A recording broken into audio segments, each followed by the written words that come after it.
In a snowy town in upstate New York, the first snowfall had blanketed the streets. Windows shimmered with festive lights, and children ran in gloves and hats, laughter echoing through alleys. But in the middle of this cheer stood a lone boy, trembling against a lamppost. 7-year-old Aryan had no gloves, no hat, and only one worn-out red shoe, his other foot bare, blue from the biting cold. But he didn't cry. His eyes, too serious for his age, stared out as if waiting for someone who might never return. Once, Aryan's days were full of joy. His father, Haroon, worked at a textile mill, came home tired but smiling. His mother, Zoya, greeted him every morning with a hug scented with fresh bread, her arms the safest place in the world. But happiness is fragile. One stormy night, when the rivers overflowed and the sky roared, an explosion shook the factory. Haroon never came home again. The factory owner, Richard, a greedy and heartless man, called it an accident. No compensation, no apology. Zoya stopped living that day. She filed for justice, but Richard, with his influence and wealth, buried the case beneath bribes and bureaucracy. Zoya grew weaker with each passing week, her cough echoing like chains inside her chest. She sold everything, bangles, her wedding dupatta, even Aryan's toys. One morning, Aryan woke to find a box beside his bed. Inside, a pair of small red shoes. "I saved these for you," Zoya whispered.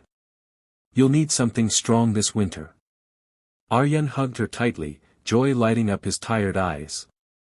But that very night, her cough wouldn't stop, and by morning, she was silent forever. At the funeral, Aryan wept like never before. But no one came for him afterward. A local cobbler, Steve, took him in, but not out of kindness. He made Aryan polish shoes, beat him over mistakes, and often withheld food. "Your father was useless, left nothing behind. Your mother. Just another burden," Steve spat.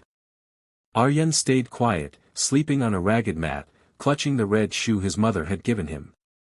The other had been stolen on the street, but this one shoe was his most prized treasure. One frigid afternoon, a woman approached. Unlike the others who passed by with a glance, she knelt beside him and looked at his feet. "Oh my God, this foot," she said, her voice trembling. Aryan flinched. But she smiled gently. "I'm Olivia," she said. "Don't be scared." Aryan looked into her eyes filled with the same maternal warmth he remembered from Zoya. "Why only one shoe?" she asked. There was silence. Then Aryan whispered, "It's the only thing I have left from my mom, she died." Tears filled Olivia's eyes. That night, she couldn't sleep. The next day, she returned with thick socks, a new pair of shoes, and a thermos of hot soup. "Don't worry," she said softly. "I won't touch the red shoe." Aryan smiled, a flicker of joy after months. She came daily, brought books, taught him to read. She didn't see him as a street kid, but a brave boy trying to survive. Steve hated Olivia's visits. One day, he threw her coat into the dirt and threatened Aryan. "She won't come forever. I own you," he growled. Aryan quietly washed the coat and hung it to dry. His eyes carried a wisdom beyond his years, a quiet resistance building. Olivia knew she had to act fast. She started the process to adopt him. Steve tried to stop her, made false claims that Aryan worked for him. But Olivia didn't back down. With letters, photos, and Aryan's own testimony, she broke through the red tape. The courtroom was filled with tension. Steve stood in defiance, smirking as if he'd win again.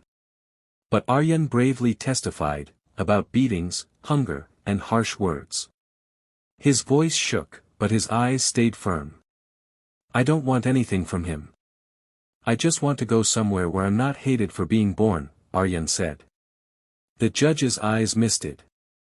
The case closed in Olivia's favor. Aryan was finally freed from the hellish shed.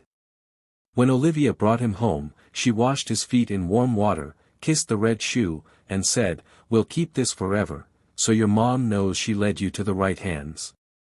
In her warm, peaceful home, Aryan found a real childhood. He painted. He ran through parks. He wrote letters to Zoya and placed them beside the shoe. Years passed. The red shoe was encased in glass beside Aryan's bed. He grew up to be gentle, wise, and full of compassion. He volunteered at shelters, gave speeches about kindness, and started a foundation for orphan children. At his graduation, he took the stage.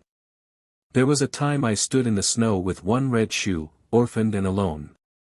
But I didn't know someone out there was walking toward me, someone who would change everything."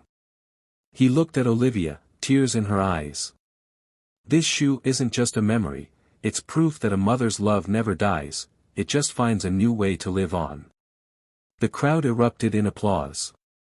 In the front row, Olivia held the red shoe in her lap, smiling through tears, a symbol of a child the world forgot, but love rescued and raised anew.